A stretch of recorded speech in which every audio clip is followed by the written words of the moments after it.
ते गिरिं यत्कृपातम् अहं वन्दे श्रीगुरुदीनतारिणं परमानंद माधवम श्री चैतन्य ईश्वरम। हरे कृष्णा। तो सभी उपस्थित भक्तों का स्वागत है और आपके चरणों में कोटि कोटि दंडवत प्रणाम। इस बहुत ही मंगलमय कार्तिक मास में आपका संग मिल रहा है, तो यही भगवान की बहुत बड़ी कृपा है। तो आज हम एक कथा पे चर्चा करेंगे। तो जैसे हम जानते हैं कि श्री संप्रदाय में एक बहुत महान आचार्य रामानुज आचार्य आए। तो उनके एक शिष्य थे जिनका नाम था पराशर भट्ट।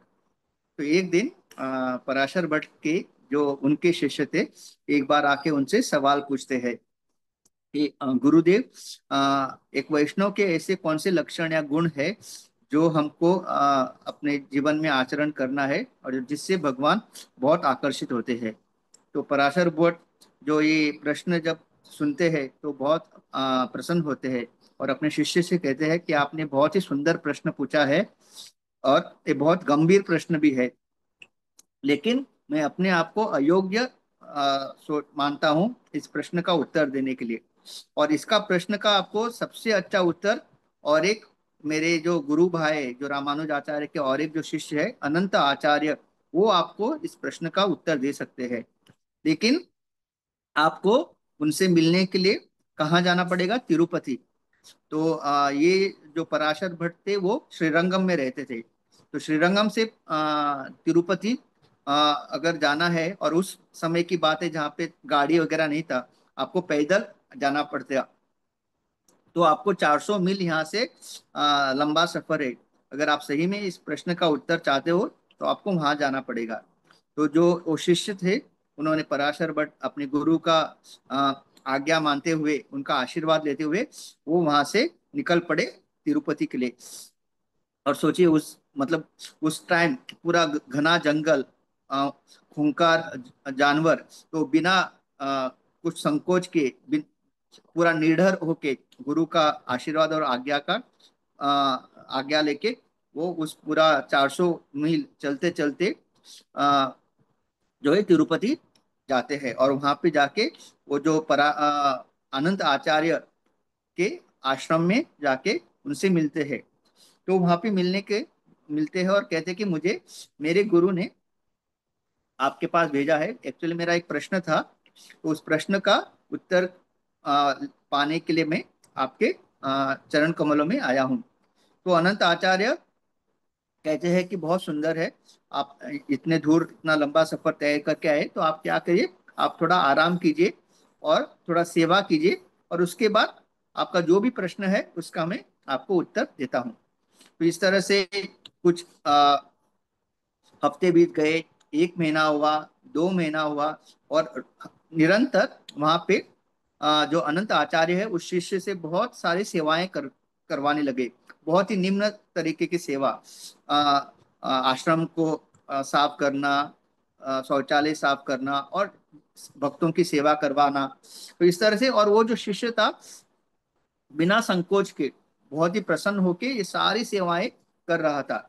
और उसने बीच में सोच रहा था कि जब अनंत आचार्य मुझसे पूछेंगे कि मेरा प्रश्न क्या है, तब मैं उनको बताऊंगा।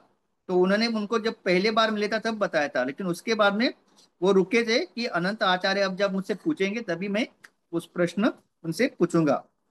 और तब तक वो बिना किसी संकोच के बहुत प्रसन्न होके अपना सेवा कर रहे थे। तो ऐसा करते करते 6 महीने बीत गए। फिर एक दिन वहां पे एक बहुत बड़ा उत्सव का आयोजन हुआ, और वहां पे बहुत सारे भक्त आए, हजारों में भक्त आए। तो ये जो शिष्य था उन्होंने बहुत उनकी सेवा की। और जब प्रसादम पाने का समय हुआ, तो वो शिष्य क्या करते हैं, वो पहले ही पंगत में प्रसाद लेने के लिए बैठ जाते हैं अन्य भक्तों के साथ। तो अनंत आचार्य आके उनको क्या कहते हैं कि आप एक काम करो, पहले ये सारे जितने भी यहाँ पे भक्त आए हैं ना, पहले उनको प्रसादम लेने दो, और आप वो प्रसाद उनको परोसने में उनको सेवा करो। तो वो तुरंत उठ जाते हैं, और जितने भी वहां पे भक्त थे उनको प्रसादम परोसना शुरू करते हैं। ऐसे करते करते करते करते मतलब बहुत हजारों में भक्त आए थे। तो जितने भी वहां पे भक्त थे सबको उन्होंने प्रसाद अन्य भक्तों के साथ प्रसाद का वितरण किया। और ऐसे करते करते शाम हो गई। और आखिर में जब सब सब लोगों ने, सब भक्तों ने, अन्य भक्तों ने प्रसाद ले लिया था, आखिर में जो है ये शिष्य, जो पराशर भट्ट के जो शिष्य है, आखिर में, सबसे आखिर में प्रसाद लेते हैं। तो ये सारा जो वो सेवा कर रहे थे, वो बहुत ही प्रसन्न होके कर रहे थे। तो जब ये अनंत आचार्य ने उनको, मतलब 6 महीने उनका देखा व्यवहार, तब ये उस दिन जब जैसे उनका प्रसाद लेके हुआ, तो वो फिर उस शिष्य से पूछते हैं, तो आपका प्रश्न क्या है? और तब वो वही प्रश्न उनसे पूछते हैं कि वैष्णव के कैसे लक्षण या कैसे गुण है जिससे हमें अपने जीवन में आचरण करना है और जिसको देख के भगवान प्रसन्न होते हैं। तो जब ये प्रश्न पूछा जाता है, तो अनंत आचार्य कहते हैं, वैष्णव जो है एक, वैष्णव का आचरण, मतलब वो उदाहरण देते हैं, वैष्णव एक नमक की तरह होता है। तो पहला क्या कहते हैं वो? वैष्णव जो है एक नमक। फिर कहते हैं वैष्णव जो है क्रॉन्च पक्षी। क्रॉन्च यानी जो क्रेन, आपने इंग्लिश में अगर सुना है क्रेन, तो एक कौंच पक्षी की तरह होता है। फिर कहते हैं वैष्णव जो है एक कुकुट। कुकुट यानी जो इंग्लिश में अगर आपने सुना है तो हैन या चिकन, तो एक कुकुट की तरह होता है। और आखिर में कहते हैं एक वैष्णव आपकी तरह होता है। तो ये चार जब उदाहरण उनको दिया जाता है तो वो समझ नहीं पाता। तो कहते हैं कि कृपा करके आप मुझको विस्तार में बताइए, क्योंकि आपने जो ये बताया।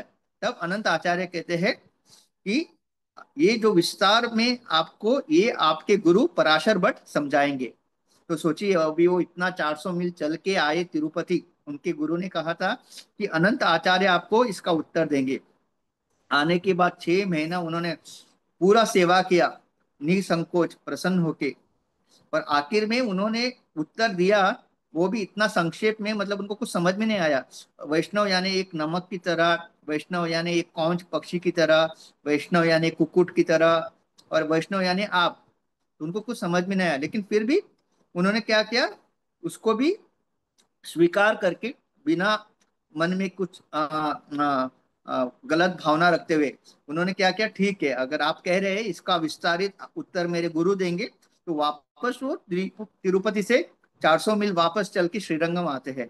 और आते ही उनके जो गुरु है पराशर भट्ट, तो उनको पूछते हैं, तो कैसा रहा आपका सफर? 6 महीने आपने वहां पे कैसे बिताए और आपको आपका उत्तर मिला? तो बोलते हैं कि बहुत अच्छा लगा वहां पे, इतना भक्तों का सेवा करने का मौका मिला, अनंत आचार्य का संग मिला, और उत्तर मिला, लेकिन बहुत ही संक्षेप में मिला। लेकिन और उन्होंने कहा कि इसका विस्तारित उत्तर आप मुझे समझाएंगे। तो पूछते तो क्या उत्तर दिया अनंत आचार्य ने? तो फिर वही बताते कि एक वैष्णव यानी नमक की तरह होता है, वैष्णव यानी एक क्रॉंच पक्षी की तरह होता है, वैष्णव यानी एक कुकुट की तरह होता है, और वैष्णव यानी मेरे जैसे होता है। तो जो पराशर भट्ट तो समझते हैं इसका उत्तर, और वो बहुत प्रसन्न होकर उनको उसका विस्तारित अभी जवाब देते हैं। तो पहले कहते वैष्णव नमक की तरह। तो नमक का गुण क्या है? जब भी हम कोई भोगा बनाते हैं या भोजन बनाते हैं, तो कोई भी कभी ऐसा नहीं कहता कि नमक कितना सही डाला है। या फिर कोई नमक की तारीफ नहीं करता, राइट? कोई सब्जी की तारीफ करेगा, तड़का अच्छा लगा कहेगा, मसाला, हर चीज का तारीफ करता है, लेकिन कोई भी नमक का तारीफ नहीं करता।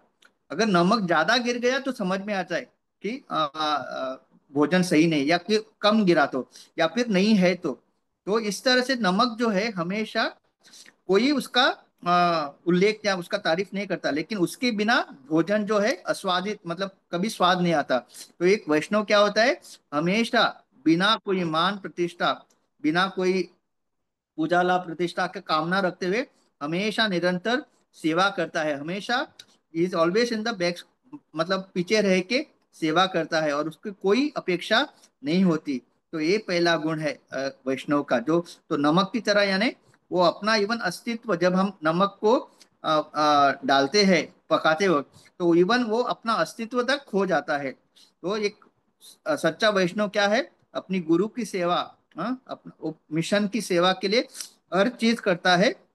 और कोई उसको मान दे सम्मान दे, कोई जाने ना जाने, कि ये सेवा किसने की, उसका कोई अपेक्षा नहीं रखता, केवल और केवल गुरु की प्रसन्नता के लिए पीछे रह के हर एक सेवा आनंद से करता है। फिर सेकंड, वो क्या कहते हैं, क्रौंच पक्षी। क्रौंच यानी क्रेन। तो एक जो कौंच पक्षी है हमेशा जलाशय में एक पैर पे खड़ा रहता है और देखते रहता है कि मछलियों को, जो छोटे छोटे मछलियां वो जलाशय से गुजरते हैं वो उसको छूता नहीं, लेकिन जैसे ही कोई बड़ी मछली आती है उसको चोंच से वो पकड़ लेता है और खाता है।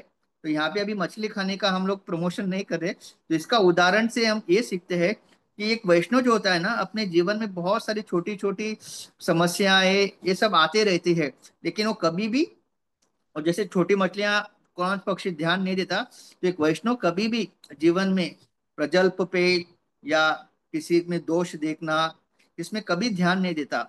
वो केवल और केवल बड़ी मछली यानी क्या, कृष्ण भक्ति, जो सबसे हमारे जीवन का महत्वपूर्ण कार्य है, उसी पे ध्यान देता है।